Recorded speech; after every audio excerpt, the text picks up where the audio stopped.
التحكيم. شكرا للزميل خالد جاسم.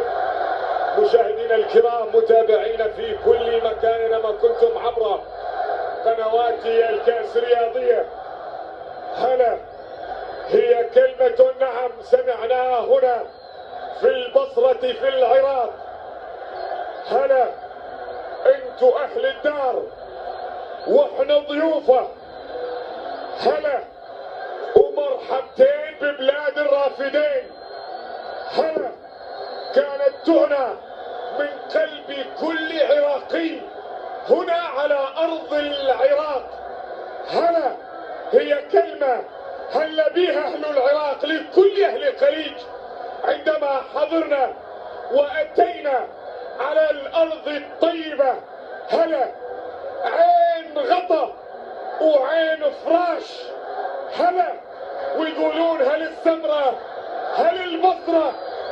هلا هلا حبوبي. هلا والله نحبكم واحنا منكم وإلكم وما تريدون نسوي لكم. مسموحين على كل شيء اهل العراق.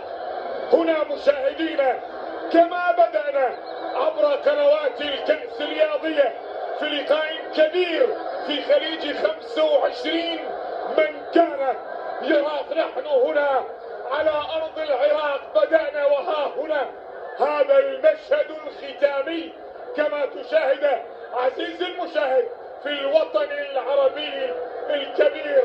العراق يرسم أجمل لوحة من خلال جذع النخلة. نعم إنها النخلة، إنها النخلة هي الأصالة، هي الغذاء، هي الروح. وهكذا نراه مشاهدينا متابعينا عمان جنوب الخليج أمام العراق في شمال الخليج. نعم نحن في هذا المشهد بين قوسين، قوس الكرم في الشمال وقوس الطيبة في الجنوب. هكذا أرى المشهد الذي أمامي. أنتم تشاهدون كرة قدم وأنا أرى ما أبعد من ذلك. مشاهدينا السيد ستيفان كوفاكس هذا الحكم الذي يدير هذا اللقاء ما بين المنتخبين الشقيقين. العراق في الجهة اليسرى بلونها الأبيض، ولدينا المنتخب العماني باللون الأحمر في الجهة اليمنى.